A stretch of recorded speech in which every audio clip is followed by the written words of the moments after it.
Hello friends, welcome back to my channel. ఈరోజు చేయబోయే recipe వచ్చేసి చిక్కుడుకాయ వేపుడు.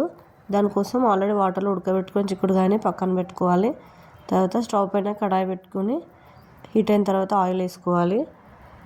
ఆయిల్ వేసుకున్నాక ఆయిల్ హీట్ అయిన తర్వాత జీలకర్ర ఆవాలు వేసుకోవాలి. జీలకర్ర ఆవాలు ఆయిల్లో ఫ్రై అయిన తర్వాత కట్ చేసి పెట్టుకున్న ఒక ఆనియన్ వేసుకోవాలి. ఆనియన్ని ఆయిల్లో బాగా ఫ్రై చేసుకోవాలి. మన ఛానల్ని ఫస్ట్ టైం చూసే వాళ్ళైతే సబ్స్క్రైబ్ చేసుకోండి, లైక్ చేయండి. ఆనియన్ ఫ్రై అవ్వాలి అలా ఆయిల్లో. ఆనియన్ ఫ్రై అయిన తర్వాత ఆయిల్లో పసుపు, అల్లం వెల్లుల్లి పేస్ట్ వేసుకొని మంచిగా కలుపుకోవాలి మాడిపోకుండా. అల్లం వెల్లుల్లి పేస్ట్, పసుపు ఫ్రై అయిన తర్వాత కొత్తిమీర వేసుకోవాలి. కొంచెం కొత్తిమీర కూడా ఆయిల్లో ఫ్రై చేసుకోవాలి.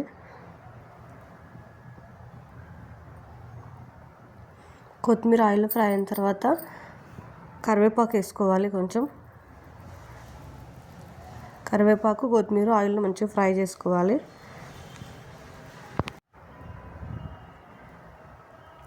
కొత్తిమీర, కరివేపాకు ఆయిల్లో ఫ్రై అయిన తర్వాత మనం ముందుగానే ఉడకబెట్టుకున్న చిక్కుడుకాయ ఉంది కదా, చిక్కుడుకాయని వేసుకోవాలి.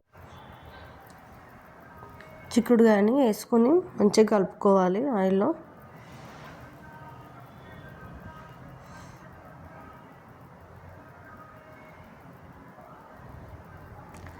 మంచిగా కలుపుకొని ఆయిల్లో ఫ్రై చేసుకోవాలి చిక్కుడుకాయని.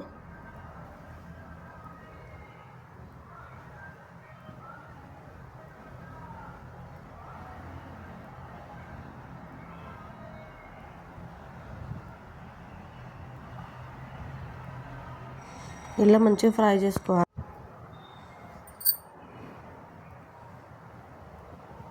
చిక్కుడుకాయని మంచిగా ఫ్రై చేసుకోవాలి ఆయిల్లో. ఒక 50% ఫ్రై అయిన తర్వాత ఒక టమాటాని యాడ్ చేయాలి. కట్ చేసుకొని ఒక టమాటాని యాడ్ చేసుకోవాలి. టమాటా కూడా చిక్కుడుకాయతో ఫ్రై చేసుకోవాలి ఆయిల్లో. టమాటాను కూడా చిక్కుడుకాయతో ఫ్రై చేసుకున్న తర్వాత మంచిగా ఫ్రై చేసుకోవాలి.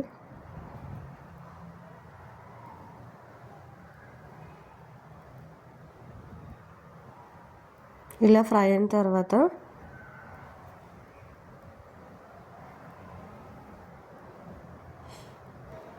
ఇలా మంచిగా ఫ్రై అయిన తర్వాత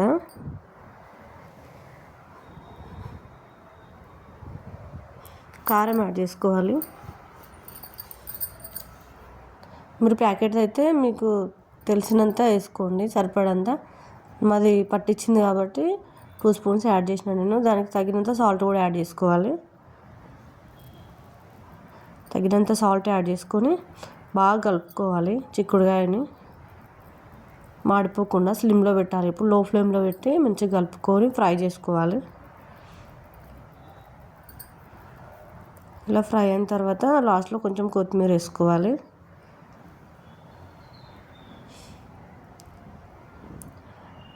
అంతే అండి, చిక్కుడుకాయ వేపుడు రెడీ అయిపోయింది. ఛానల్ని సబ్స్క్రైబ్ చేసుకోండి, లైక్ చేయండి. Thank you so much video చూసినందుకు.